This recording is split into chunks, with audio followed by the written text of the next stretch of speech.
지난 17일부터 내린 집중호우로 전국 곳곳에서는 수해 피해가 발생했습니다. 주말인 내일부터 또다시 중부지방을 중심으로 비 소식이 예고돼 각별한 주의가 필요한데요. 사회부 권민석 기자와 함께 좀 더 이야기 나눠봅니다. 어서 오세요. 네, 안녕하세요. 안녕하세요.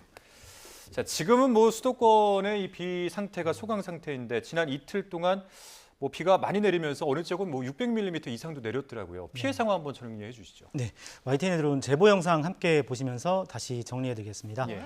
영상 보겠습니다. 어제 경기도 파주시 탄현면 문산읍 모습입니다. 계단으로 내려가면 지하상가로 연결되는 곳인데 세찬 비에 상가가 완전히 침수된 모습 확인할 수 지금 있습니다. 이게 지하 상가의 모습이라는 거잖아요. 네, 그렇습니다. 야외 테이블도 물속으로 잠겨 있고 간판만 겨우 물 밖으로 나와 있습니다. 지하 상가다 보니까 이틀간 퍼부은 빗물이 사실상 물그릇 역할을 한 것과 같은 모양새가 돼버렸습니다. 예. 이 물을 어떻게 빼내고 토사를 치울지 보기만 해도 막막하기만 합니다. 그러네요. 예, 다음 영상 보시겠습니다. 네, 다음은 경기도 이천시 진리동입니다. 큰 도로에 맞닿아 있는 이면도로가 빗물에 침수됐습니다. 자동차 공업사 안쪽으로도 흙탕물이 들어차 있는 모습을 볼 수 있고요. 현재는 영업을 할 수 없는 상태입니다. 예. 성인 무릎 가까이 물이 고여 있어 전혀 빠지지 않는 모습을 확인할 수 있습니다. 네. 다음은 경기도 의정부시에 있는 고등학교 모습 보시겠습니다. 지난 17일인데요. 학교 계단 사이로 빗물이 우수수 떨어져서 바닥을 흥건히 적시고 있고요. 학교 안에서 이런 빗물을 맞닥뜨린 학생들은 상당히 당황스러웠을 것 같습니다. 계단뿐만 아니라 교실로도 빗물이 왕창 들이쳤는데요. 천장에서 폭우가 쏟아지는 모습 확인할 수 있습니다. 책상 위에 휴지통을 받쳐서 어떻게든 빗물을 받아보려고 했지만 턱없이 부족했습니다. 결국 교실 바닥도 침수돼서 수업을 진행하긴 어려웠습니다. 네, 이렇게 건물 또 도로 침수뿐 아니라 비바람도 강했잖아요. 그래서 무너지거나 유실되는 피해도 계속 잇따르고 있었죠. 네, 비바람 피해도 잇따랐는데요. 예. 다음 영상 보시겠습니다. 네. 경기도 양주시 백서읍 가산동인데요. 어제 새벽 2시 반쯤 이곳에 있는 공사장에서 옹벽으로 쌓은 시멘트 블록이 무너지면서 예. 근처 식당을 덮쳤습니다. 다행히 식당 영업이 끝난 시간이라서 부상자는 없었지만 식당 옆 주택에 살던 주민 2명이 급히 대피했습니다. 다음 영상 보시겠습니다. 네. 어제 오전 10시쯤입니다. 경기 용인시 포고급 수도권 제2순환 고속도로에 있는 포곡터널 근처 상황입니다. 비탈진 산에서 돌무더기와 흙덩이가 쏟아져서 도로를 가로막았습니다. 다행히 토사에 깔린 차는 없었지만 복구를 위해서 한쪽 도로가 완전히 통제되면서 심한 교통 혼잡이 있었습니다. 네, 마지막은 수도권이 아닌 강원도 춘천시 사북면입니다. 사북면 국도 5호선 피암터널 인근 도로 일부가 유실되는 사고가 났는데요. 아스팔트는 물론 가드레일까지 아래로 쏟아져서 추가 유실 가능성도 있어 보입니다. 이틀째 내린 폭우의 영향으로 지반이 약해져서 붕괴로 이어진 것으로 추정됩니다. 예. 인명 피해도 한번 정리를 해주시죠. 네, 지난 17일 오후 충북 옥천에서 불어난 하천에 빠져 실종됐던 50대는 오늘 오전에 실종 지점에서 1.4km 떨어진 지점에서 숨진 채 발견됐습니다.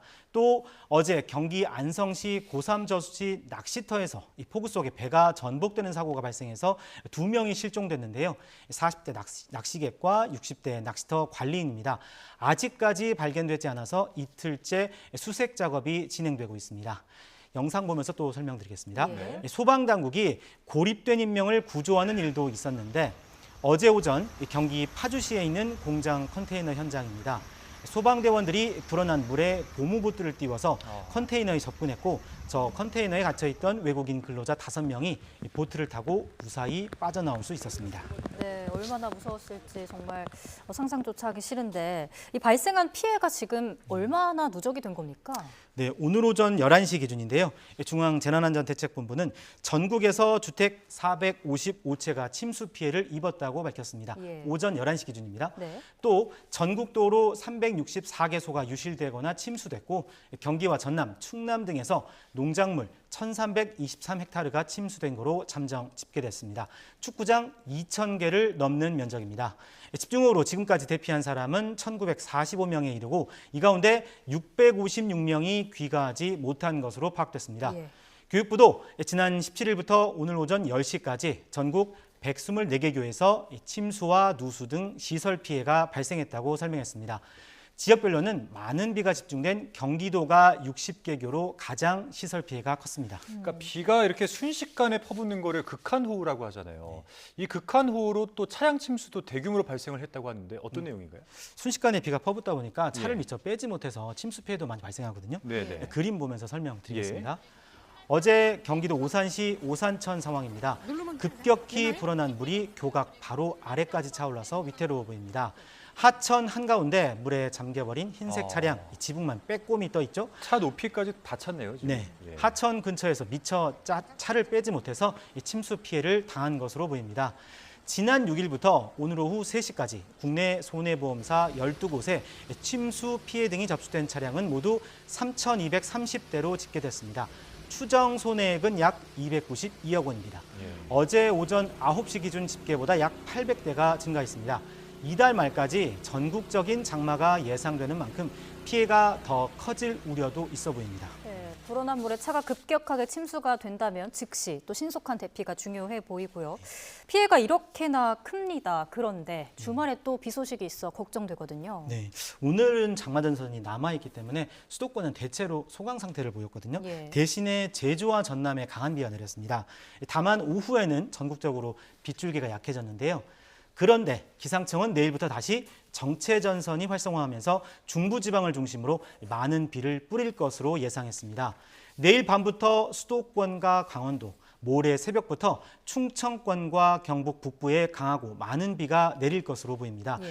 특히 경기 남부와 강원, 충청 북부에는 시간당 최대 50mm에 이르는 집중호우가 쏟아질 가능성이 있습니다.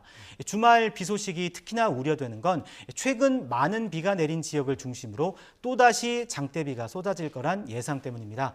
충청권은 주말 사이 최대 150mm가 더 내릴 수 있어 주의해야 하고요. 예. 서울 등 수도권의 예상 강수량도 50에서 120mm입니다. 경기 남부는 150mm 이상 내리는 곳도 있을 전망입니다.